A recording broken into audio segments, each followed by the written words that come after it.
الحمد لله رب العالمين نحمده ونستعينه ونستغفره ونؤمن به ونتوكل عليه ونعوذ بالله من شرور أنفسنا ومن سيئات أعمالنا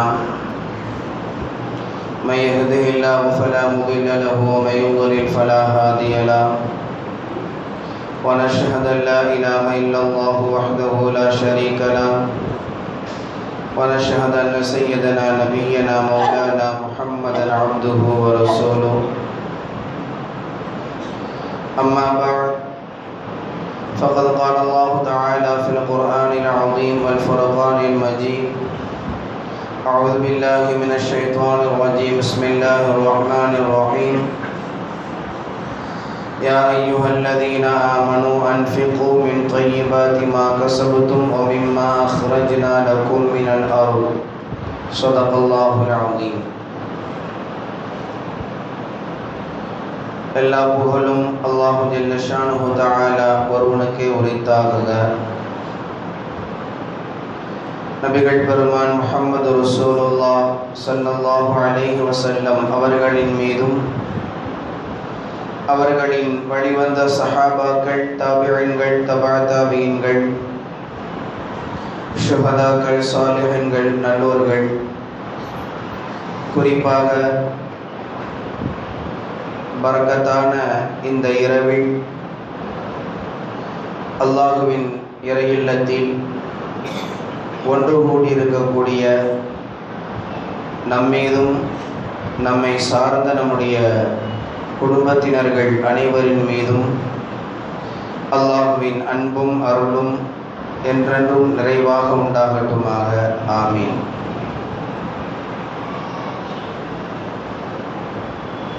அல்லாஹு ஜல்ல ஷானுஹு தஆலா கடந்த ஆண்டின் பராத்தினுடைய இரவை போன்று இல்லாமல் இவ்வாண்டு இந்த இரவில் அமல் செய்யக்கூடிய பாக்கியத்தை தந்ததற்காக முதன்மையாக அல்லாஹ்வுக்கு நாம் நன்றியை சொல்லிக் கொள்வோம். அல்ஹம்துலில்லாஹ். அடுத்து வரக்கூடிய ரமலானை கடந்த ஆண்டை போன்று இல்லாமல் அதற்கு முந்தைய ஆண்டுகளை போன்று நாம் எப்படி மனநிறைவோடு இபாதத்துகள் செய்தோமோ அதுபோன்று வரக்கூடிய ரமலானையும் இனி அடுத்து எல்லா காலமும் வரக்கூடிய ரமலானையும் நாமும் நம்முடைய சந்ததிகளும் முழுமையாக பெற்று அமல் செய்யக்கூடிய அருளையும் அல்லாஹ் தந்தருள்வானாக. ஆமீன். பரக்கத்தான பாக்கியம் பொருந்திய இந்த பராத்தினுடைய இரவில் மனிதர்களிடத்தில் இருக்க வேண்டிய அடிப்படையான ஒரு விஷயத்தை நம்முடைய கவனத்திற்கு கொண்டு வரலாம் என்று நாம் ஆசைப்படுகிறோம். ஏனென்றால் மனிதர்கள் சம்பாதிப்பதாக இருந்தாலும் சரி, சாப்பிடுவதாக இருந்தாலும் சரி, வணங்குவதாக இருந்தாலும் சரி, எல்லாவற்றிற்கும் அடிப்படை அது ஒன்றுதான். அந்த ஒன்று முறையாக கடைபிடிக்கப்படவில்லை என்றால் நாம் எவ்வளவு வணக்கங்கள் செய்தாலும் அதனால் எந்த பிரயோஜனமும் இல்லை. நாம் எவ்வளவு தான தர்மங்கள் செய்தாலும் அதனால் எந்த பலனும் கிடைக்காது. பெருமானார் ஸல்லல்லாஹு அலைஹி வஸல்லம் அவர்கள் சொல்லுவார்கள், வேறொன்றுமல்ல, நாம் அதிகமாக கேள்விப்பட்ட பேசிக்கொள்ளக்கூடிய ஒன்று ஹலால் ஹராமை பேணுதல். இந்த ஒன்றை மட்டும் நாம் கடைபிடித்தோம் என்றால் நாம் செய்யக்கூடிய அனைத்து இபாதத்துகளும் அல்லாஹ்வினால் அங்கீகரிக்கப்படும். இந்த ஒன்றை மட்டும் நாம் தவறிவிட்டு எவ்வளவு இபாதத்துகள் இரவெல்லாம் நின்று வணங்கினாலும் சரி, காலமெல்லாம் நின்று வணங்கினாலும் சரி, ஒவ்வொரு நாளும் நோன்புகள் நோற்றாலும் சரி, இந்த ஒன்றை மட்டும் நாம் முறையாக கடைபிடிக்காமல் விட்டுவிட்டோம் என்றால் நாம் நோற்ற நோன்புகள், நாம் செய்த வணக்கங்களினால் நமக்கு எந்த பலனும் கிடைக்காது. எந்த பிரயோஜனமும் இல்லை. முஹம்மது ஸல்லல்லாஹு அலைஹி வஸல்லம் அவர்கள் அழுத்தமாக இந்த சமூகத்திற்கு சொன்ன விஷயம் இதுதான். அல்லாஹ் எதையெல்லாம் உங்களுக்கு ஹலாலாக ஆக்கி வைத்திருக்கிறானோ அதையெல்லாம் நீங்கள் உங்களுக்கு ஆகுமாக்கி கொள்ளுங்கள். எதையெல்லாம் அல்லாஹ் உங்களுக்கு ஹராமாக தடுத்திருக்கிறானோ அவைகளை எல்லாம் முழுமையாக நீங்கள் தடுத்துக் கொள்ளுங்கள், தவிர்த்து கொள்ளுங்கள். அது வியாபாரமாக இருந்தாலும் சரி, உணவாக இருந்தாலும் சரி, அல்லது வணக்க வழிபாடுகளினுடைய முறைகளில் இருந்தாலும் சரி, எந்த முறையில் இருந்தாலும் உங்களோடு அல்லாஹ் தடுத்த ஹராமுகள் உங்களோடு வந்து சேர்ந்து விடக்கூடாது. சேர்ந்து விடும் என்றால் நாம் கேட்கிற துஆக்கள் கூட அல்லாஹ்வினால் அங்கீகரிக்கப்படாது. இன்றைக்கு நாம் எவ்வளவோ துஆக்களை அல்லாஹ்விடத்துல கேட்கிறோம், ஒவ்வொரு நாளும் கேட்கிறோம், நிறைய விஷயங்களை கேட்டுக்கொண்டே இருக்கிறோம், ஆனா நடக்கிறதே இல்லை. நான் தொழுகிறேன், நோன்பு வைக்கிறேன், எல்லா இபாதத்துகளும் செய்கிறேன், அல்லாஹ் தஸ்பீஹ் ஓதிக்கொண்டே இருக்கிறேன், எல்லா திக்ருகளும் செய்கிறேன், ஆனாலும் நான் கேட்கிற விஷயத்தை அல்லாஹ் எனக்கு தருவதே இல்லை என்று புலம்புபவர்கள் நம்மில் அதிகமானவர்கள் இருக்கிறோம். என்ன காரணம் என்றால் ஏதோ ஒரு ஹராம் நம்மோடு சேர்ந்து விட்டது. ஏதோ ஒரு ஹராமான ஒரு கவல உணவு கூட நம்மோடு சேர்ந்திருக்கலாம், நமக்கு தெரியாமல் இருக்கலாம். எனவே ஹராமான விஷயங்கள் நம்மோடு தெரியாமலும் கலந்து விட்டாலும் அதனால் நாம் எந்த விதமான நலவுகளையும் அல்லாஹ்விடத்திலிருந்து பெற்றுக்கொள்ள முடியாது. பெருமானார் ஸல்லல்லாஹு அலைஹி வஸல்லம் அவர்கள் இந்த விஷயத்திலே கடுமையான எச்சரிக்கை செய்கிறார்கள். எந்த விதத்திலும் உங்களோடு ஹராம் கலந்து விடவே கூடாது. ஹஸரத் ஹஸன் ரலியல்லாஹு அன்ஹு அவர்கள் சிறு குழந்தை மஸ்ஜித் நபவியில ஜகாத்துடைய பேரித்தம்பழத்தை கொண்டு வந்து வைத்திருந்தாங்க. ஏழைகள் எடுத்து சாப்பிடுவதற்காக வேண்டி வைத்திருந்தார்கள். அதுல இருந்து ஒரு பேரித்தம்பழத்தை எடுத்து ஹஸன் ரலியல்லாஹு அன்ஹு அவர்கள் வாயில போட்டாங்க. ஜகாத்துடைய பொருள் நபிமார்களுக்கும் நபிமார்களினுடைய சந்ததிகளுக்கும் ஹராம். ஜகாத்துடைய பொருள் அவங்களுக்கு கொடுக்க கூடாது, அல்லாஹ் தடுத்திருக்கிறான். அன்பளிப்பு மட்டும்தான் அவங்களுக்கு அனுமதி, ஜகாத்துடைய பொருள் சாப்பிடக்கூடாது. ஹஸரத் ஹஸன் ரலியல்லாஹு ரசூலுல்லாஹ்வுடைய பேரை தெரியாமல் எடுத்து போட்டு விட்டார்கள். ரசூல் ஸல்லல்லாஹு அலைஹி வஸல்லம் அவர்கள் தொலைவிலே இருந்து அதை பார்த்து விட்டார்கள். பார்த்து விட்டு வேகமாக பெருமானார் ஸல்லல்லாஹு அலைஹி வஸல்லம் அவர்கள் வந்து அவர்களினுடைய வாயுக்குள் கையை விட்டு அந்த பேரித்தம்பழத்தை வெளியில எடுத்து தூக்கி போட்டாங்க. வெளியில எடுத்து தூக்கி போட்டு விட்டு ஹஸன் ரலியல்லாஹு அன்ஹு அவர்களிடத்திலே சொன்னார்கள், அமா தஅரிஃபு அன்னா லா நஅகுலு ஸதகத்தன், உனக்கு தெரியாதா ஜகாத்தினுடைய பொருள் நாம் சாப்பிடக்கூடாது என்று உனக்கு தெரியாதா என்று ஹஸன் ரலியல்லாஹு அன்ஹு அவர்களை கண்டிக்கிறார்கள். சிறு குழந்தை தெரியாமல் செய்கிற ஒரு விஷயம், ஆனால் அதையும் கூட ஸல்லல்லாஹு அலைஹி வஸல்லம் அவர்கள் கண்டிக்கிறார்கள். நீ சாப்பிடக்கூடாது, அது நமக்கு ஹராமாக ஆக்கப்பட்டிருக்கிறது என்று சொல்லி ஒரு சிறு குழந்தை அது சாப்பிடுகிற பொழுது அதை எடுத்து வெளியிலே போட்டுவிட்டு அதற்கு கற்றும் தருகிறார்கள். நாம் இதையெல்லாம் சாப்பிடக்கூடாது என்பதையும் கற்றுத் தருகிறார்கள். ஒரு சிறு குழந்தைக்கு கூட ரசூலுல்லாஹ் இவ்வளவு தூரம் கவனம் செலுத்துகிறார்கள் என்றால் நாம் எந்த அளவுக்கு ஹலால் ஹராமை பேணுகிற விஷயத்திலே கவனத்தோடு இருக்கணும். இன்றைக்கு நாம் அதையெல்லாம் கவனிக்காமல் நம்முடைய வாழ்க்கைகள் பயணித்துக் கொண்டே இருக்கிறோம். அதை பற்றியெல்லாம் கொஞ்சமும் யோசிக்கிறது இல்லை. அதையும் மீறி ஏதாவது ஒரு விஷயங்களை நாம் சொன்னோம்னா இன்றைய காலத்துக்கெல்லாம் அது ஒத்து வர அதிகமாக சொல்ற வார்த்தைகள் இது. இன்றைய காலத்திற்கெல்லாம் இது ஒத்து வராது என்கிற ஒரு காரணத்தை முன்வைத்து அதெல்லாம் இன்னைக்கு யார் பார்க்கிறா, அவர் அப்படித்தான் இருக்கிறார், இவர் இப்படித்தான் இருக்கிறார் என்று சொல்லி அடுத்தவர்களின் மீது குறைகளை தூக்கி போட்டுவிட்டு நாம் செய்கிற தவறுகளை நாம் நியாயப்படுத்திக் கொள்கிறோம். அடுத்தவங்க மீது அந்த தவறு, அவரே அப்படித்தான் செய்யறாரு, 5 நேரம் தொழுகிறாரு, இபாதத்து செய்யறாரு, அவரே அப்படித்தான் செய்யறாரு, அப்ப நான் செய்யறதுல என்ன தப்பு என்று சொல்லி அடுத்தவர்களை குறைபடுத்தி நாம் செய்யக்கூடிய குற்றத்திற்கு நாம் என்ன செய்து கொள்கிறோம் என்றால் ஒரு ஆதரவு தேடிக் கொள்கிறோம். யாரு செஞ்சாலும் தப்பு தவறுதான். யாருக்கும் ஷரியத் என்பது மாற, யாருக்குமே ஷரியத்தினுடைய சட்டங்கள் என்பது யாருக்குமே மாற்றம் இல்லை, எல்லோருக்குமே ஒன்றுதான். அது யாராக இருந்தாலும் சரி, ஹராம் எல்லாருக்கும் ஒன்றுதான், ஹலால் எல்லோருக்குமே ஒன்றுதான். அது எந்த விதமான மாற்று கருத்தும் இல்லை. அடுத்தவர்கள் தவறு செய்கிறார்கள், அடுத்தவர்கள் ஹராமான வழியில் சம்பாதிக்கிறார்கள், அடுத்தவர்கள் ஹராமான உணவுகளை சாப்பிடுகிறார்கள் என்பதற்காக வேண்டி நாம ஹராம சாப்பிடுறதுக்கு மார்க்கத்தில் அனுமதி இல்லை. நாளைக்கு அல்லாஹ் கிட்ட போய் சொல்ல முடியாது, அவர் அப்படிதான் செஞ்சாரு, இவர் இப்படிதான் செஞ்சாரு, அதனால தான் நானும் செஞ்சேன் என்று சொல்லி அடுத்தவர்களை காரணம் சொல்லி நம்மளால் என்றைக்குமே தப்பிக்க முடியாது. அல்லாஹ் பிடித்துக் கொள்வான். அதனால் மிகுந்த கவனத்தோடு நாம் இருக்கணும். ஏன் சொல்றோம் என்றால், யாருக்கு துன்யாவினுடைய ஆசை அதிகம் இருக்கிறதோ அவர்கள் தான் ஹலால் ஹராம பேணுவதே கிடையாது. சீக்கிரம் யார் பணக்காரனாகணும்னு ஆசைப்படுறாங்களோ அவங்க தான் ஹலால் ஹராம பேணுறதே கிடையாது. நாம் சீக்கிரமா பணக்காரனாகும், சீக்கிரமா வீடு வாசல் கட்டணும், சீக்கிரமா கடைகள் வைக்கணும், சொந்தமா வியாபாரம் செய்யணும், பணம் வேணும் பணம் வேணும் என்கிற அந்த ஒரு ஒற்றை வார்த்தைக்காக வேண்டித்தான், அந்த ஒரே ஒரு ஆசைக்காக வேண்டித்தான் ஹலால் ஹராமுகளை தூக்கி எறிந்துவிட்டு நமக்கு எப்படியாவது பணம் வந்தால் போதும், நமக்கு எப்படியாவது உணவு வந்தால் போதும் என்கிற அந்த மனோநிலையில் இன்றைக்கு நம்முடைய வாழ்க்கைகள் அமைந்து கொண்டிருக்கிறது. இதிலிருந்து இந்த சமூகம் விடுபட்டு வர வேண்டும். உலகம் முழுக்க இன்றைக்கு மிக பெரும் பிரச்சனை இதுவாகத்தான் இருக்கிறது. உலகம் முழுக்க இருக்கக்கூடிய இஸ்லாமியர்களிடத்திலே இன்றைக்கு இந்த தன்மைகள் நாளுக்கு நாள் வளர்ந்து கொண்டே வருகிறது. ஹலால் ஹராமை பேணாமல் வாழுகிற வாழ்க்கை என்பது இன்றைக்கு அதிகரித்துக் கொண்டே வருகிறது.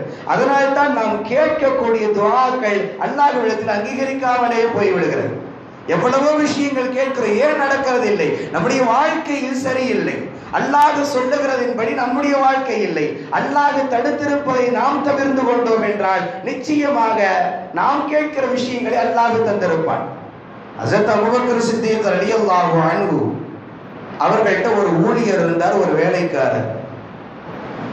ஒரு உணவு கொண்டு வந்து கொடுத்தாரு. அபூபக்கர் ரலியல்லாஹு அன்ஹு அவர்கள் வாங்கி சாப்பிட்டாங்க. சாப்பிட்டதுக்கு பிறகு அந்த ஊழியர் சொன்னாரு அபூபக்கர் ரலியல்லாஹு, அபூபக்கரே, நான் உங்கள்கிட்ட வேலைக்கு வர்றதுக்கு முன்னாடி நான் வேற எப்படி என்ன தொழில் செஞ்சு கொண்டிருந்தேன்னா, நான் ஜோசியம் பார்த்துட்டு இருந்தேன், நான் குறி சொல்பவனாக இருந்தேன். அதுல ஒருத்தவருக்கு நான் குறி சொன்னேன், அதுக்காக வேண்டி எனக்கு அவர் இதை அன்பளிப்பா இப்ப கொடுத்தாரு. நான் அதை கொண்டு வந்து அதை நீங்கள் எடுத்து சாப்பிட்டு விட்டீர்கள் என்று அபூபக்கர் ரலியல்லாஹு அன்ஹு அவர்களிடத்துல அந்த ஊழியர் சொன்ன பொழுது அபூபக்கர் ரலியல்லாஹு அன்ஹு அவர்கள் என்ன செய்தார்கள்? ஹதீஸ்கள்ல வார்த்தைகள் பதிவு செய்யப்பட்டிருக்கிறது. ஃபஅத்கல அபூபக்கர் யதஹு, அபூபக்கர் ரலியல்லாஹு அன்ஹு அவர்கள் தன்னுடைய கையை உள்ள விட்டாங்க. ஃபகாஅ குல்ல ஷைஇன் ஃபீ பத்னிஹி, தன்னுடைய வயிற்றில் இருக்கிற எல்லாத்தையுமே வாந்தி எடுத்தாங்க.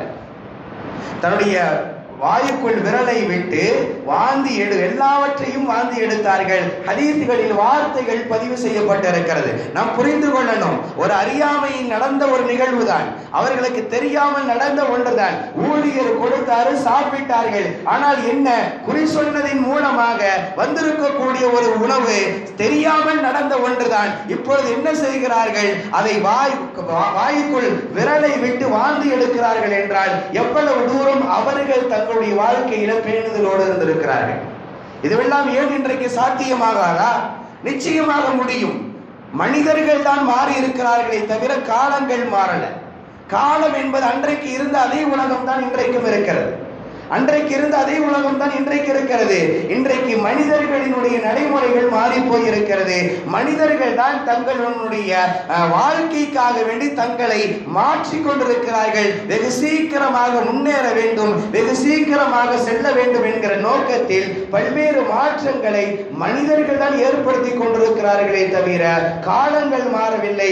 எனவே இன்றைக்கும் நம்மளால் வாழ முடியும், சாத்தியம்தான். முடியாது என்கிற ஒரு விஷயமே இந்த உலகத்திலே கிடையாது. நிச்சயமாக முடியும். அந்த பேணுதலோடு வாழ வேண்டும் என்கிற ஒரு எண்ணத்தை நம்முடைய உள்ளத்திலே நாம் தேக்கி வைத்துக் கொண்டோம் என்றால் நிச்சயமாக அப்படி வாழ்வதற்கான சூழலை, அமைப்பை அல்லாஹ் ஏற்படுத்தி தருவான்.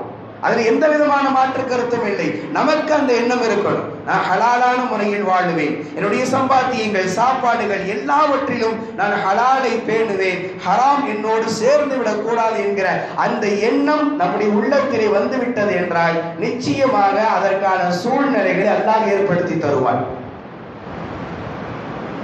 ஹலால பேணி வாழ்ந்தால் பணக்காரனாக ஆக முடியாதா? நாம் நினைத்துக் கொண்டிருக்கிறோம் அதனால் ஆக முடியாது என்று. ஹலாலை பேணி வாழ்வதன் மூலமாக எவ்வளவோ மனிதர்கள் பெரும் பணக்காரர்களாக உருவாகி இருக்கிறார்கள். மிகப்பெரிய உதாரணம் வேறு யாரும் இல்லை, நமக்கு ரோல் மாடல் சஹாபாக்கள் தான். அவர்களினுடைய வாழ்க்கை வரலாறு தான் நமக்கு முன்மாதிரி. மக்காவில இருந்து ஹிஜ்ரத் செய்து மதீனாவுக்கு வர்ற பொழுது அவங்க உடுத்தின ஆடையை தவிர வேறு எதுவுமே அவங்ககிட்ட கிடையாது. உடுத்திய ஆடையை தவிர வேறு எதுவும் கிடையாது. மக்காவில் அவர்களுக்கு நிறைய சொத்துக்கள் இருந்தது, வீடுகள் இருந்தது, நிலப்புலன்கள் இருந்தது, எல்லாம் இருந்தது. ஆனால் அல்லாஹ் சொன்ன ஒரே ஒரு வார்த்தை, மக்காவை விட்டு ஹிஜ்ரத் செய்து நீங்கள் மதீனாவிற்கு போங்கள் என்று சொன்ன அந்த ஒரு ஒற்றை வார்த்தைக்காக வேண்டி எல்லாவற்றையும் அப்படியே போட்டுவிட்டு தாங்கள் அணிந்திருந்த ஆடையோடு மட்டும் மதீனாவிற்கு வந்தார்கள். அடுத்த வேளை உணவுக்கு கூட அவர்களுக்கு வழி இல்லை. அடுத்த வேளை உணவிற்கு கூட அவர்களுக்கு வழி இல்லை. அந்த நிலையில் மதீனாவிற்குள் வருகிறார்கள். வருகிற பொழுது முஹம்மது ஸல்லல்லாஹு அலைஹி வஸல்லம் அவர்கள் இவர்களுடைய உணவினுடைய தேவைக்கு ஏற்பாடு செய்து கொடுக்கிறார்கள். என்ன செய்கிறாங்க? இவங்கள்ட்டையும் பொருளாதாரம் இல்லை. என்ன செய்கிறார்கள்? மதீனாவில் இருக்கிற ஒவ்வொரு அன்சாரிகளையும் அழைத்து, நீங்க ஒருத்தரை கூட்டிட்டு போய் உணவு கொடுங்க, நீங்க ஒருத்தரை கூட்டிட்டு போய் உணவு கொடுங்கள். சஹாபாக்களினுடைய நிலை அப்படி இருந்தது. எல்லாவற்றையும் விட்டுட்டு போனாங்க. ஆனால் மக்காவில் பெரும் பெரும் பணக்காரர்கள், பெரும் பெரும் செல்வந்தர்கள், அப்படிப்பட்டவர்கள் ஒன்றுமில்லாமல் மதீனாவிற்கு சென்றார்கள். அடுத்த வேளை உணவுக்கு வழி இல்லை. பெருமானார் ஸல்லல்லாஹு அலைஹி வஸல்லம் அவர்கள் அன்சாரி சஹாபாக்களோடு இணைத்து விட்டார்கள். போய் சாப்பிட்டு கொள்ளுங்க, அவங்க வீட்டில் என்ன கொடுக்கிறாங்களோ அதை வாங்கி சாப்பிட்டு கொள்ளுங்கள். அப்படி போய் சென்று சாப்பிட்ட சஹாபாக்கள் தான் பின்னால் என்ன நடந்தது? பெரும் பெரும் செல்வந்தர்களாக மாறினார்கள். பெரும் பெரும் செல்வந்தர்களாக மாறினார்கள். ஆட்சி அதிகாரம் மக்கா முஹாஜிர்களுக்கு கொடுக்கப்பட்டது. ஒன்றுமே இல்லாமல் மதீனாவிற்கு வந்த சஹாபாக்களுக்கு அல்லாஹ் என்ன தருகிறான்? கிலாபத்தை கொடுக்கிறான். இஸ்லாமிய சமூகத்தினுடைய ஒட்டுமொத்த உலகத்திற்கான ஜனாதிபதியாக இருக்கிற பெரும் பவரான சக்தியை முஹாஜிர்களுக்கு அல்லாஹ் கொடுக்கிறான். மக்காவாசிகளுக்கு எப்படி வந்தவங்க? ஒன்றுமே இல்லாமல் வந்தவர்கள், அல்லாஹ்வை மட்டும் நம்பி வந்தவர்கள், வேறு எதுவும் அவங்கள்ட்ட கொண்டு வரல. உடுத்திய ஆடையோடு வந்தவர்களுக்கு அல்லாஹ் எவ்வளவு பெரிய சக்தியை கொடுத்திருக்கிறார். செல்வ ரீதியான எவ்வளவு பெரிய பொருளாதாரம். அப்துர் ரஹ்மான் இப்னு அவுஃப் ரலியல்லாஹு, உஸ்மான் ரலியல்லாஹு அன்ஹு, அபூபக்கர் ரலியல்லாஹு அன்ஹு போன்றவர்கள் பெரும் செல்வந்தர்கள், சாதாரணமானவங்க அல்ல, பெரும் பெரும் கோடீஸ்வரர்கள். அப்துர் ரஹ்மான் இப்னு அவுஃப் ரலியல்லாஹு அன்ஹு அவர்களுடைய செல்வம் குறித்து சஹாபாக்கள் இப்படி ஒரு வார்த்தை பதிவு செய்து வைத்திருக்கிறார்கள். மதீனாவினுடைய எல்லையில, மதீனாவுடைய எல்லைக்கு அப்பால் பெரும் புழுதி காற்றுகள் படர்ந்து கொண்டு சென்றது என்றால், பெரும் புழுதி மேல அப்படியே வானத்தை நோக்கி தெரிந்தது என்றால், காற்று அடித்துக் கொண்டிருந்தது என்றால், மதீனாவில் இருக்கிற சஹாபாக்கள் பேசிக் கொள்வாங்களாம், அப்துர் ரஹ்மான் இப்னு அவுஃப் ரலியல்லாஹு அவருடைய வியாபார கூட்டம் போகுதுன்னு பேசுவாங்களாம். வியாபார கூட்டம் போகிறது என்று பேசுவார்கள். யோசித்து பாருங்கள், எவ்வளவு பெரிய செல்வந்தராக மாறினார்கள். கற்பனை செய்து பார்க்க முடியாது. அறிஞர் பெருமக்கள் சொல்லுகிறார்கள், அப்துர் ரஹ்மான் இப்னு அவுஃப் ரலியல்லாஹு அன்ஹு அவர்களுக்கு இருந்த அந்த செல்வத்திற்கு இன்றைக்கு என்ன மதிப்பு என்று சொல்லுகிற பொழுது உறுதியாக யாராலும் சொல்ல முடியாதுங்கிறார்கள். அவங்களுக்கு எவ்வளவு பெரிய பொருளாதாரம் இருந்தது, எவ்வளவு பெரிய செல்வந்தராக அவர் இருந்தார்கள் என்பதற்கு இன்றைய மதிப்பீடு பல கோடிகள், அதை வார்த்தைகளால் எண்ணிக்கையில கொண்டு வரவே முடியாது என்கிறார்கள். அவ்வளவு பெரிய செல்வந்தர் மதீனாவிலே அவர்களுடைய வியாபாரத்தினுடைய ஒட்டகத்தின் முதல் ஒட்டகம் மதீனாவில் நின்றது என்றால், கடைசி ஒட்டகம் ஷாம்ல நிற்கும்னு வார்த்தை வருது.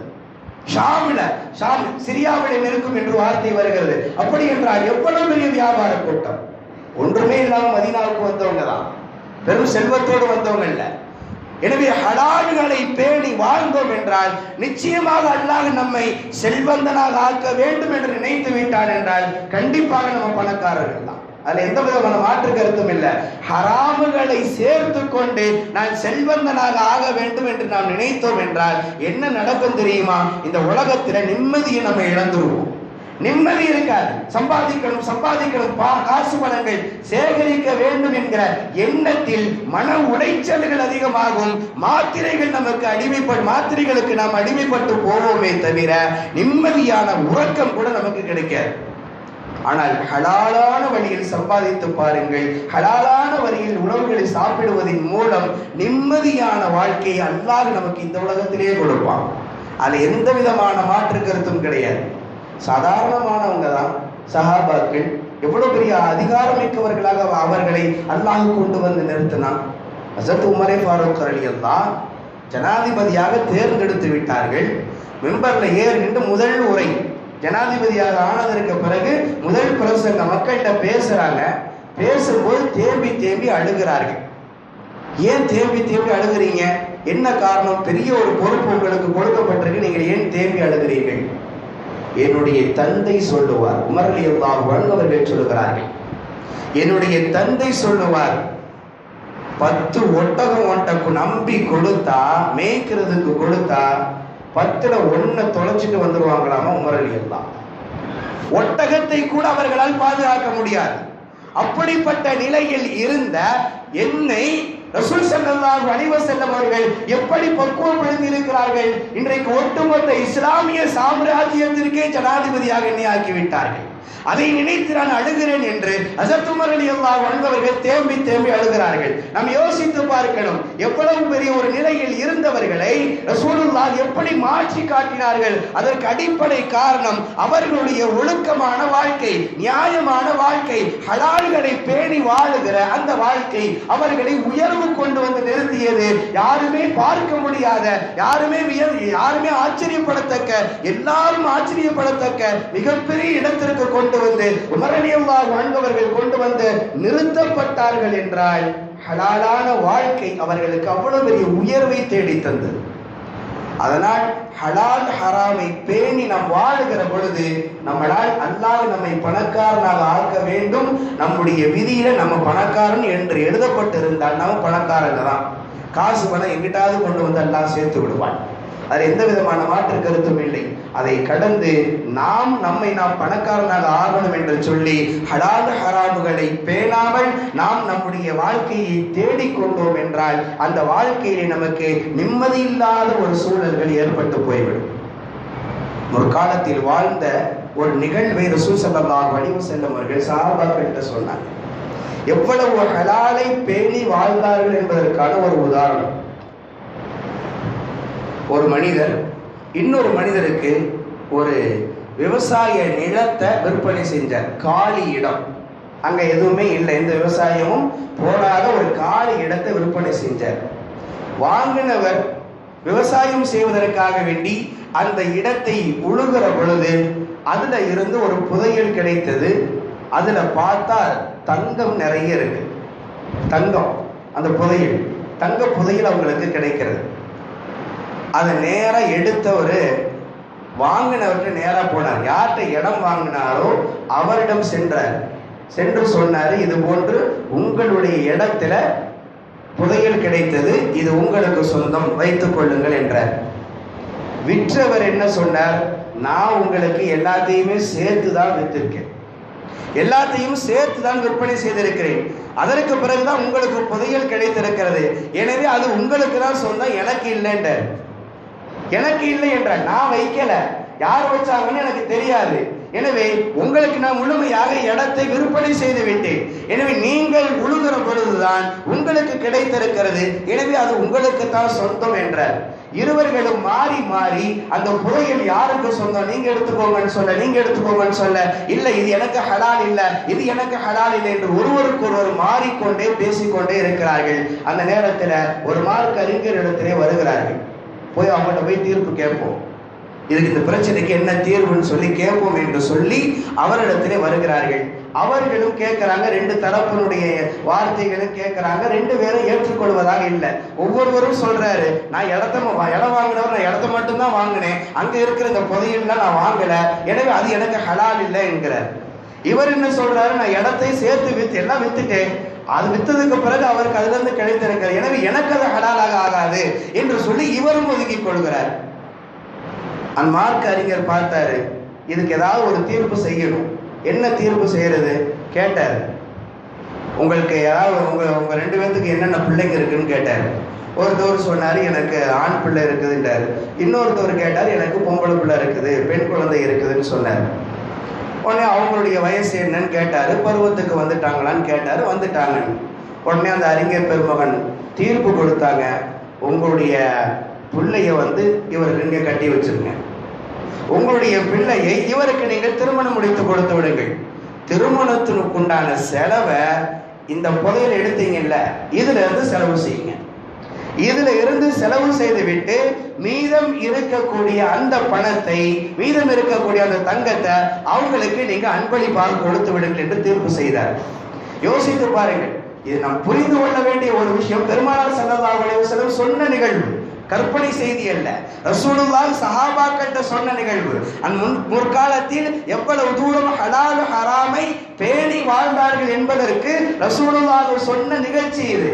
ரசூலுல்லாஹ் சொல்லுகிறாங்க, எனவே அவங்க இருவர்களுக்கு மத்தியில் திருமணம் முடித்து வைத்து மீதம் இருக்கிற காசை, மீதம் இருக்கிற அந்த புதையலை நீங்க அவங்களுக்கு அந்த கணவன் மனைவிக்கு நீங்கள் அன்பளிப்பாக நீங்கள் கொடுத்து விடுங்கள் என்று அந்த அறிஞர் பெருமகன் தீர்ப்பு செய்தார்கள் என்று பெருமானார் ஸல்லல்லாஹு அலைஹி வஸல்லம் அவர்கள் சொல்கிறார்கள். என்றால் எவ்வளவு தூரம் அவர்கள் ஹலால் ஹராமை பேணுகிற விஷயத்துல கவனத்தோடு இருந்திருக்கிறார்.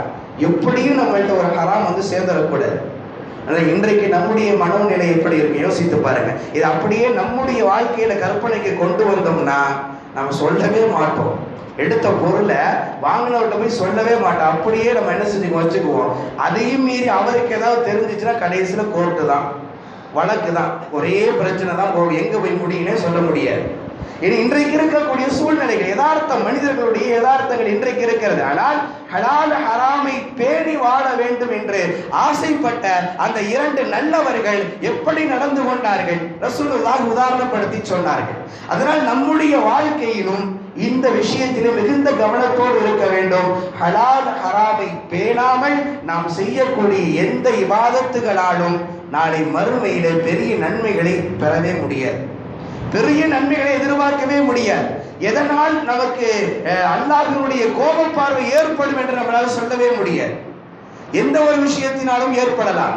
எனவே நாம் மிகுந்த கவனத்தோடு இருக்கணும். எந்த சமயத்திலும் ஒரு ஹராமுகள் நமக்குள் சேர்ந்து விடக்கூடாது.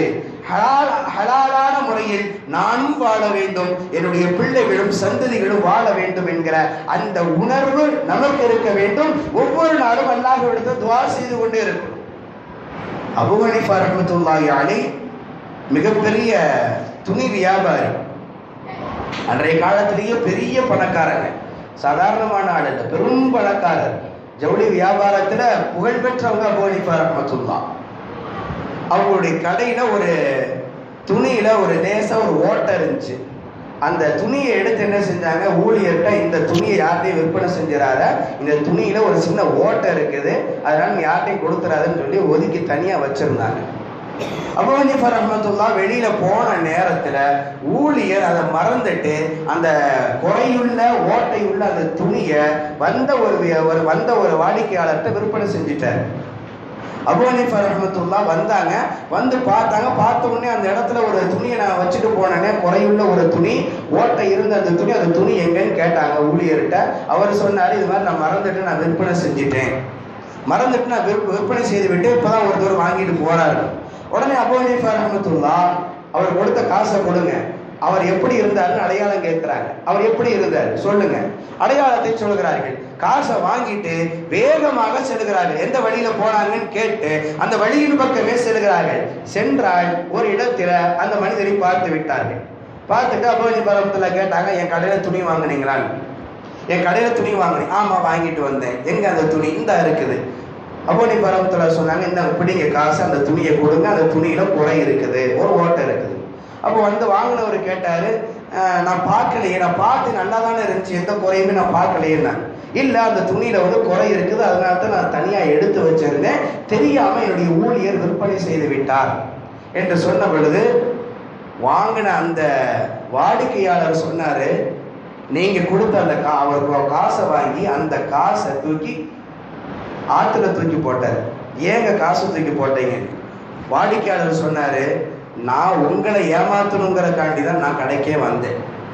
நான் கொண்டு வந்த காசு செல்லா காசு, உங்களை ஏமாற்ற வேண்டும் என்கிற எண்ணத்தோடு தான் நான் வந்து உங்கள்கிட்ட துணியை வாங்கினேன், நீங்கள் இல்லாத சமயத்தில் உங்களின் ஊழியரிடத்தில் இருந்து துணியை வாங்கிட்டு போனேன். ஆனா இதுல ஒரு குறை இருக்கிறது என்பதற்காக வேண்டி என்னை நீங்கள் தேடி இவ்வளவு தூரம் நீங்கள் வந்திருக்கிறீர்கள் என்றால் இனிமேல் நான் யாரையுமே ஏமாற்ற மாட்டேன், இந்த பொழப்பு நான் செய்யவே மாட்டேன், நான் இனிமேல் நியாயத்தோடு இருப்பேன் என்று சொல்லி குறையுள்ள துணியை கொடுங்கள். இதற்கு நீங்கள் எவ்வளவு காசு குறைவாக வேண்டும் என்றாலும் வாங்கிக் கொள்ளுங்க, நான் நல்ல காசை நான் தருகிறேன் என்று சொல்லி அவர் கொடுத்தார் என்று வரலாறு சொல்லுகிறது. நாம் புரிந்து கொள்ள வேண்டிய விஷயம் இதுதான்.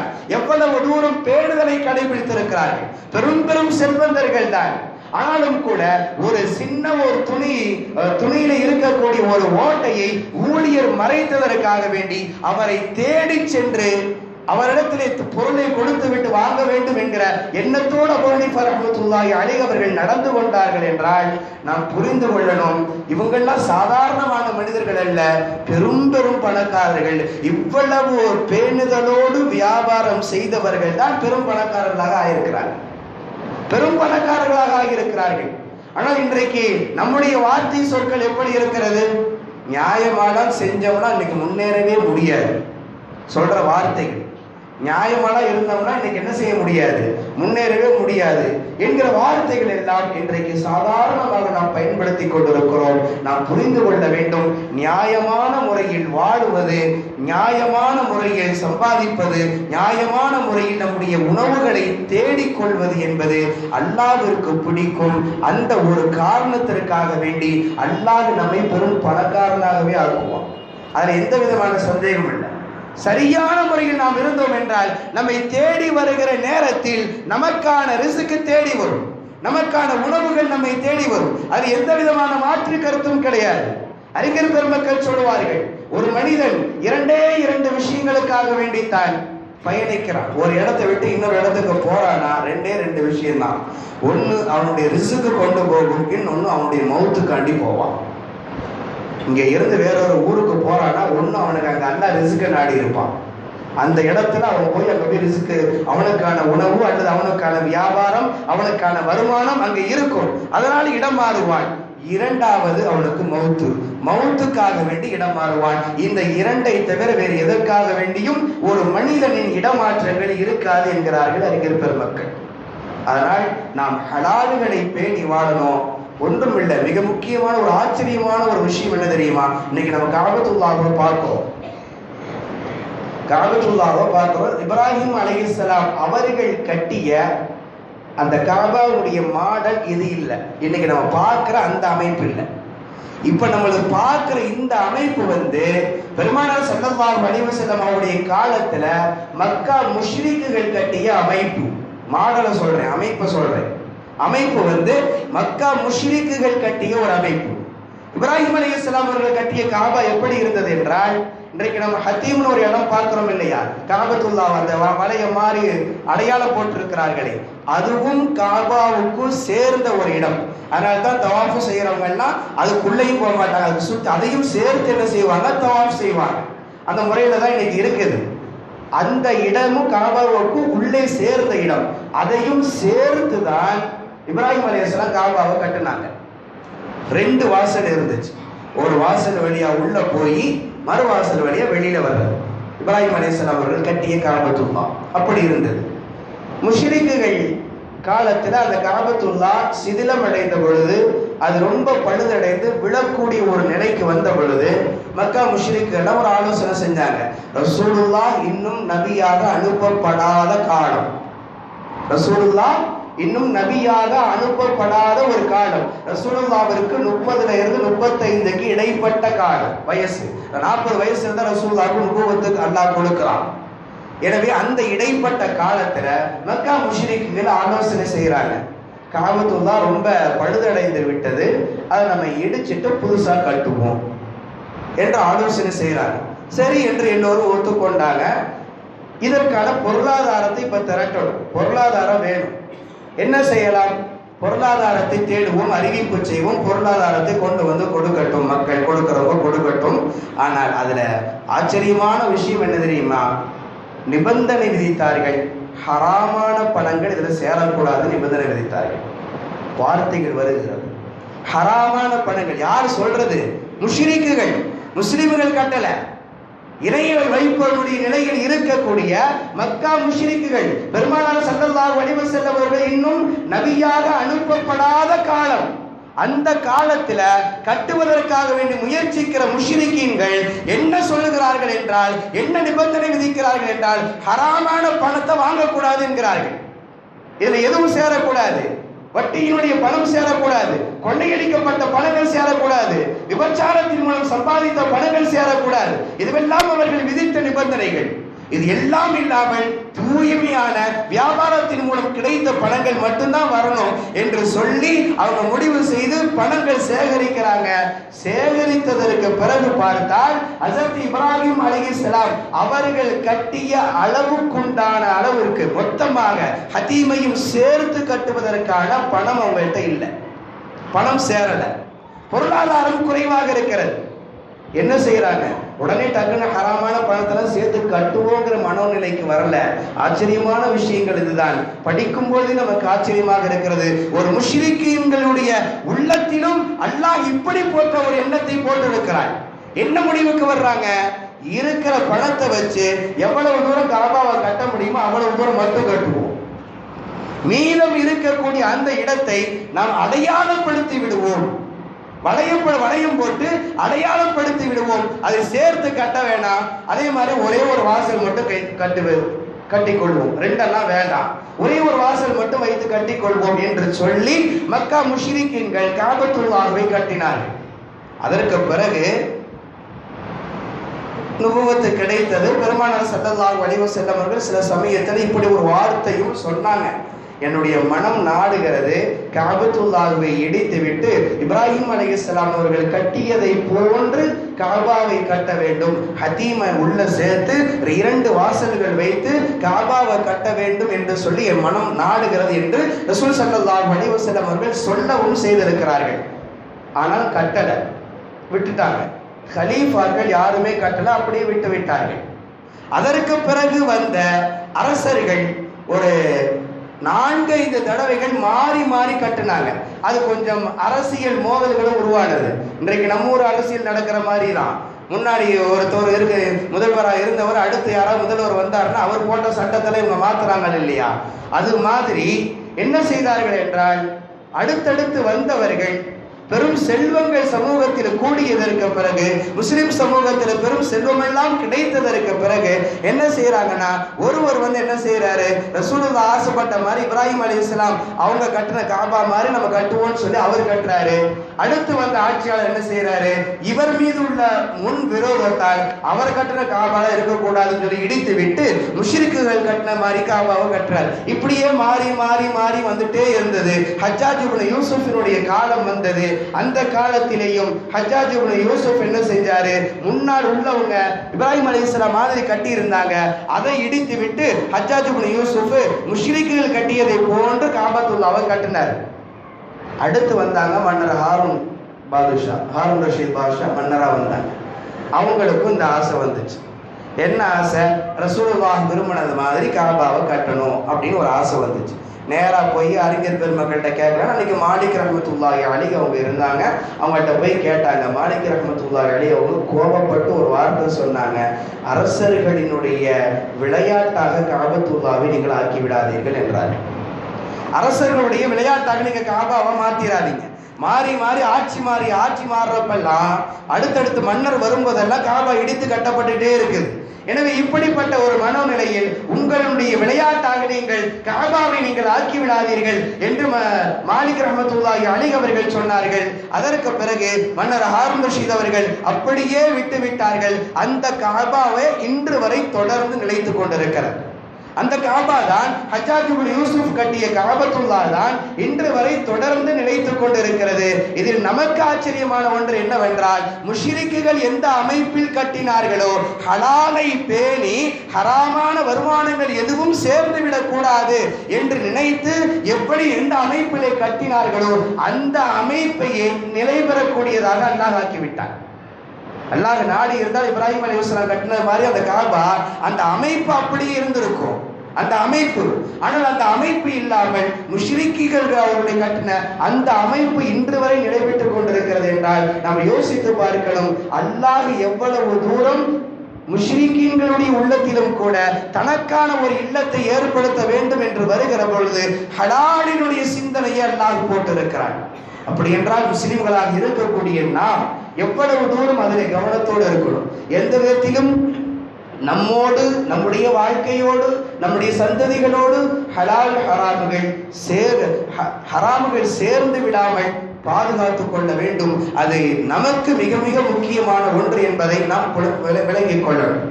இது வாழ்வியல் சம்பந்தப்பட்ட விஷயங்கள். அதே சமயம் வணக்கவியல் இருக்கிறது. வணக்கவியலிலும் பேணுதல் இல்லை என்றால் அந்த வணக்கத்தினாலும் பிரயோஜனம் இல்லை.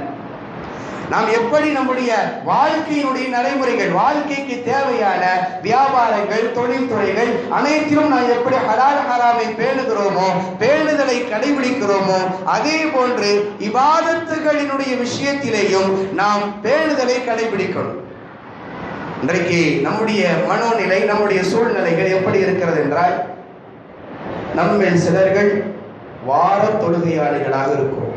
வாரம் மட்டும் வந்து தொழுது விட்டால் போதும். அந்த வாரத்துக்குண்டான அத்தனை கடமைகளையும் நிறைவேற்றிய ஒரு மன திருப்தி அவங்களுக்கு.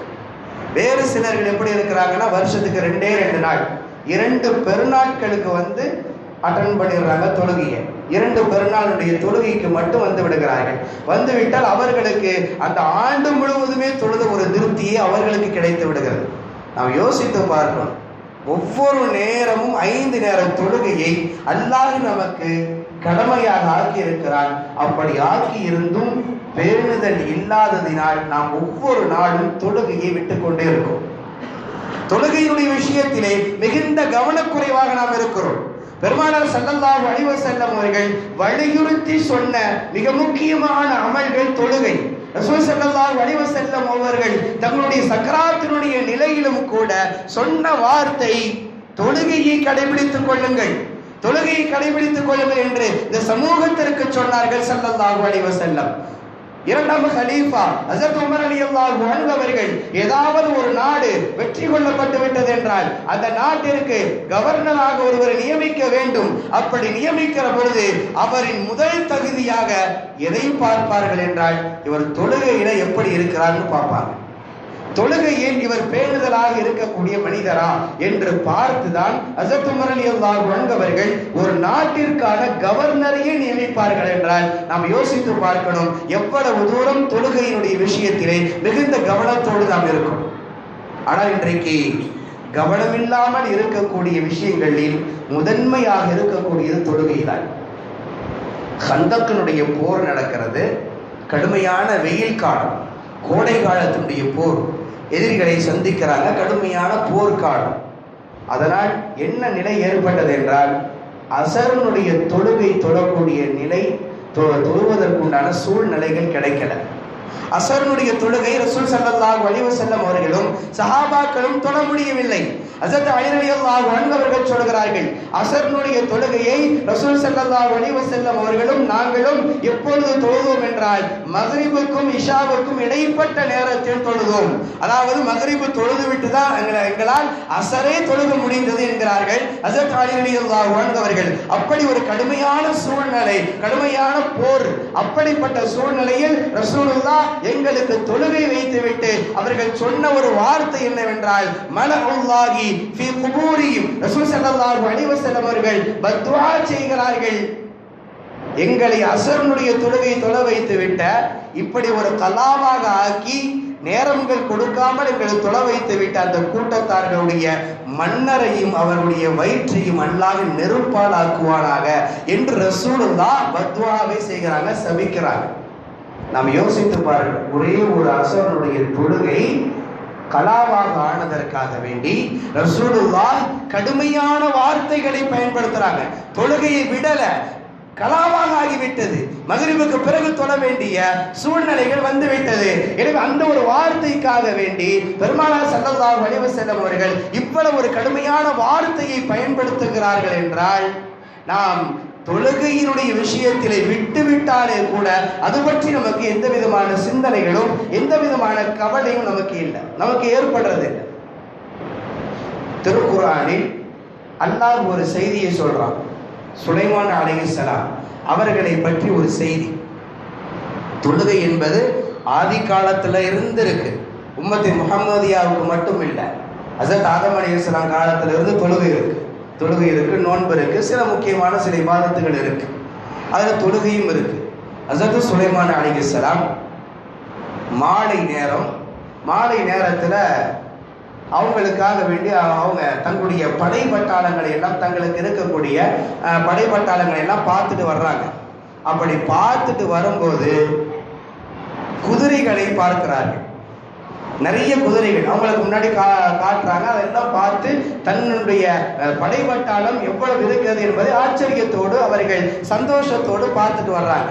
அப்படி பார்த்து கொண்டு இருக்கிற பொழுது அசரனுடைய தொழுகை, மாலை நேர தொழுகை அவர்களுக்கு தவறிவிட்டது. சூரியன் மறைந்து விட்டது. மாலை நேர தொழுகை அவங்க தொழுகலை. அதை பார்த்ததற்கு பிறகு அதுக்கு அடுத்து வந்து ஞாபகப்படுத்துகிறார்கள். கேட்டதும் ஹஸரத் சுலைமான் அலைஹிஸ்ஸலாம் அவர்களுக்கு என்ன செய்வதென்று தெரியல. கடுமையான ஒரு பதட்டம். சூரியன் மறைந்து விட்டது என்று சொல்லி ஒரு மாலை நேர தொழுகை தவறிவிட்டது என்று கவலைப்படுகிறார்கள். அந்த கவலைக்காக வேண்டி அல்லாஹ்வுக்கு என்ன செய்கிறார்கள் என்றால், ருத்தூஹா அலைய ஃபதஃபிக மஸ்ஹம் பிஸ்ஸூகி வல் அனாத். திருக்குர்ஆன் சொல்லுகிறது, ஹஸரத் சுலைமான் அலைஹிஸ்ஸலாம் அவர்கள் அந்த மாலை நேரத்துல தன்னுடைய படைப்பட்டாளத்துல இருந்த அந்த குதிரைகள், எவ்வளவு குதிரைகளை பார்த்தார்களோ அத்தனை குதிரைகளையும் அல்லாஹ்வுக்காக வேண்டி அறுத்து பலியிட்டார்கள்.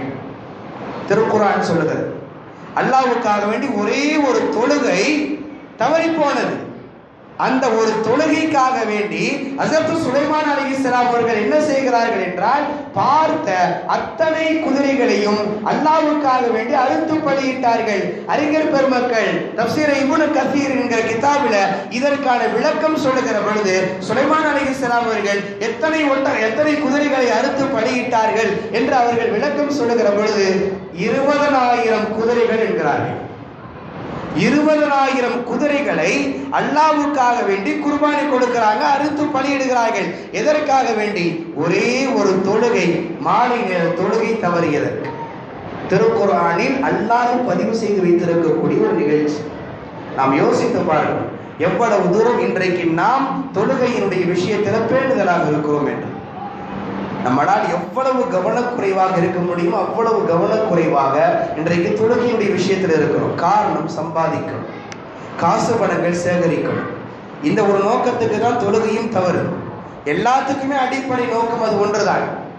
நம்முடைய ஹலால் ஹராமை பேணாமல் இருப்பதற்கும் அதுதான் காரணம். துன்யாவினுடைய ஆசை, பணத்தினுடைய ஆசை. தொழுகைகள், இபாதத்துகள் தவறுவதற்கும் செய்யாமல் விட்டு விடுவதற்கும் காரணம் பணத்தினுடைய ஆசைதான். இரண்டுமே இதுதான். ஆனால் அல்லாஹ் என்ன சொல்லுகிறான்? இந்த இரண்டை நீங்க கடைபிடித்து வாழ்ந்தீர்கள் என்றால் உங்களுக்கு நான் அள்ளி கொடுக்கிறேன் என்கிறார். உங்களை பணக்காரன் ஆக்குறேன், உங்களுக்கு காசு பணங்களை கொடுக்கிறேன். நீங்கள் என்ன செய்யணும் தெரியுமா? தொழுகணும், முறையாக இருக்கணும். நான் என்ன சொல்லுகிறேனோ என்னுடைய ஏவல்களை முழுமையாக கடைபிடித்து வாழுங்கள். நான் தடுத்தவைகளை விட்டு முழுமையாக தடுத்துக் கொள்ளுங்கள். இந்த இரண்டு விஷயங்களை நாம் கடைபிடித்தோம் என்றால் அல்லாஹ் நமக்கு அவன் அறியாத புறத்திலே இருந்து ரிஸ்க்குகளை கொண்டு வந்து கொடுப்பான். இன்னல்லாஹ் யர்ஸுகு மன் யஷாஉ பிகைரி ஹிசாப். அல்லாஹ் சொல்லுகிற வார்த்தை, நிச்சயமாக அல்லாஹ் நீங்கள் அறியாத புறத்தில் இருந்து கணக்கில்லாமல் உங்களுக்கு நாடியவர்களுக்கு அல்லாஹ் ரிஸ்கை கொடுப்பான். அல்லாஹ்வுடைய வார்த்தையில் மாற்றம் இல்லை. ஆனா அவசரப்பட்டு நம்ம தான் தேடிக்கொண்டிருக்கோம். எல்லாவற்றையும் விட்டு ஹலால் ஹராம்களை பேணாமல், இபாதத்துகள் செய்யாமல், தொழுகை இல்லாமல் எல்லாவற்றையும் விட்டு பணத்தை நாம் தேடிக்கொண்டே இருக்கிறோம், ரிஸ்கை நாம் தேடிக்கொண்டிருக்கிறோம். அல்லாஹ் சொல்லுகிற வார்த்தை, நீங்கள் எனக்கானவர்களாக நீங்கள் வாழ்ந்தால், நீங்கள் முறையாக கடைபிடித்து நீங்கள் வாழ்ந்தால் கணக்கில்லாமல் கொடுப்பேன் என்கிறார். கணக்கில்லாமல். அதுக்கு அந்த கணக்கில்லாமங்கிற வார்த்தைக்கு நம்ம எவ்வளவு சொல்லவே முடியாது. நம்மளை அல்லாஹ் எவ்வளவு பெரிய பணக்காரனாக ஆக்குவான்னு சொல்லவே முடியாது. கணக்கில்லாமல். அதுக்கு இரண்டு விதமான விளக்கம் அறிஞர் பெருமக்கள் சொல்கிறார்கள். ஒன்று, இந்த உலகத்துல கணக்கில்லாமல் அல்லாஹ் காசு கொடுப்பான், பெரும் செல்வந்தராக ஆக்கி விடுவான். ஒன்று. இரண்டாவது விளக்கம், இவர்களுக்கு கொடுக்கப்பட்ட காசு பணங்களுக்கு நாளை மறுமையில் அல்லாஹ் கணக்கு கேட்க மாட்டான் என்கிறார்கள். இவங்களுக்கு நமக்கு அல்லாஹ் எவ்வளவு பணம் கொடுத்திருக்கிறானோ அந்த பணம் குறித்து நாளை மறுமையில அல்லாஹ் கேள்வி கேட்பான். ஹதீஸ் என்ன வருது, நீங்கள் எப்ப சம்பாதித்த அந்த பணத்துக்கு எப்படி எந்த வழியில நீங்க செலவு செய்தீர்கள் என்கிற கேள்வி உங்களை நோக்கி கேட்கப்படும் என்று பெருமானார் ஸல்லல்லாஹு அலைஹி வஸல்லம் அவர்கள் சொல்கிறார்கள். இந்த ஆயத்திற்கு அறிஞர் பெருமக்கள் விளக்கம் சொல்கிற பொழுது, நாளை மறுமையில இந்த கணக்கில்லாமல் என்கிற வார்த்தைக்கு உங்களுக்கு அல்லாஹ் கொடுத்த அந்த பொருளாதாரத்திற்கு கணக்கு கேட்க மாட்டான். எப்போ அல்லாஹுவாக கொடுக்கிற பொழுது, நீங்கள் முறையாக வாழுகிற பொழுது, அல்லாஹ்வுக்காக வேண்டி நாம் நம்முடைய வாழ்க்கையை அமைத்துக் கொண்டு வாழுகிற பொழுது, ஹலால் ஹராமை பேணி வாழுகிற பொழுது, இபாதத்துகளை முழுமையாக நிறைவேற்றி செய்து வாழுகிற பொழுது, அல்லாஹ் நமக்கு செல்வங்களை அள்ளி கொடுப்பான், கணக்கில்லாமல் கொடுப்பான். நாம் எப்படி வேண்டும் என்றாலும் எடுத்துக்கொள்ளலாம். இரண்டு விளக்கத்தையும் எடுத்துக்கொள்ளலாம். ஒன்று, இந்த உலகத்திலேயே கணக்கில்லாமையும் அல்லாஹ் கொடுப்பான். இரண்டாவது, நாளை மறுமையில் நமக்கு அல்லாஹ் கொடுத்த செல்வத்திற்கு கணக்கு கேட்காமலும் இருப்பான். இரண்டுமே நமக்கு லாபம் தான். எந்த விதமான நஷ்டமும் நமக்கு கிடையாது. எனவே நாம் உலகத்தின் ஆசையை விட பொருளாதாரத்தினுடைய ஆசையையும் குறைத்து கொண்டு ஹலால் ஹராமை பேணுகிற விஷயத்திலே நாம் முறையாக நடந்து கொள்ள வேண்டும். அதே சமயம் இபாதத்துகளுடைய விஷயத்திலேயும் நாம் முறையாக கடைபிடிக்கணும். ஹஜ்ரத் இப்ராஹிம் அலைஹிஸ்ஸலாம் அவர்கள் கேட்ட ஒரு துஆ குர்ஆன் சொல்லுகிறது, ரப்பி ஜஅல்னி முகீமஸ் ஸலாத்தி வ மின் துர்ரிய்யதி. ஹஜ்ரத் இப்ராஹிம் அலைஹிஸ்ஸலாம் கேட்கிறாங்க, யா அல்லாஹ் என்னை தொழுகையாளியாக ஆக்கு. அவங்க கேட்கிற வார்த்தை பாருங்க, என்னை தொழுகையாளியாக ஆக்குது, அதுக்கடுத்து என்னுடைய சந்ததிகளையும் தொழுகையாளியாக ஆக்கு. ஹஜ்ரத் இப்ராஹிம் அலைஹிஸ்ஸலாம் அவர்கள் கேட்ட துஆ குர்ஆன் சொல்லுகிறது. எனவே நாமும் கேட்கணும், நம்முடைய பிள்ளைகளுக்காக வேண்டியும் கேட்கணும். நம்முடைய பிள்ளைகளையும் தொழுகையாளியாக ஆகணும் என்று கேட்க வேண்டும். இப்ராஹிம் அலைஹிஸ்ஸலாம் அவர்கள் அந்த துஆவை தான் கேட்டிருக்கிறார்கள், குர்ஆன் சொல்லுகிறது. ஏன்னா இன்னைக்கு சில வீடுகளில் எப்படி இருக்கிற நிலைமைகள் அப்படி இருக்கிறது. யதார்த்தங்களை சொல்லுகிறோம். சில வீடுகள்ல தந்தை தொழுகையாளியா இருக்கிறாரு, மகன் தொழுகை இல்லாம இருக்கிறார். சில வீடுகள்ல மகன் தொழுகையாளியா இருக்கிறாரு, தந்தை தொழுகை இல்லாம இருக்கிறார். சில வீடுகளில் இதுக்கு மாற்றமாகவும் இருக்கிறது. எனவே நாம் என்னவென்றால், நமக்காக வேண்டியும் துவா செய்யணும், நம்முடைய சந்ததிகளுக்காக நம்முடைய பிள்ளைகளுக்காக வேண்டியும் துவா செய்யணும். யா அல்லாஹ் என்னை தொழுகையாளியாக, இப்ராஹிம் அலைஹிஸ்ஸலாம் கேட்கிற துவா ஒரு நபியினுடைய துவா. என்னை தொழுகையாளி, தொழுகை நான் சரியா நிறைவேற்றணும் ஒண்ணு.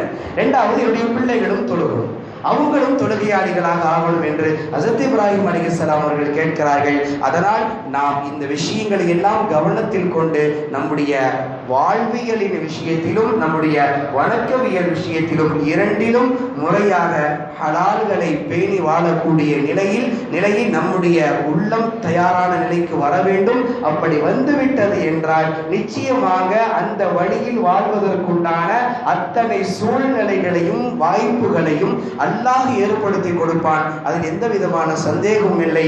எனவே மார்க்கத்தில் இருக்கக்கூடிய ஹலால்களையும் ஹராமுகளையும் புரிந்து கொண்டு அதை முழுமையாக அறிந்து கொண்டு நம்முடைய வாழ்க்கையில் ஹராமுகளை விட்டும் தவிர்த்து கொண்டு ஹலால்களை பேணி வாழக்கூடிய நல்லதொரு வாய்ப்பை அல்லாஹ் நம் அனைவருக்கும் தந்தார்.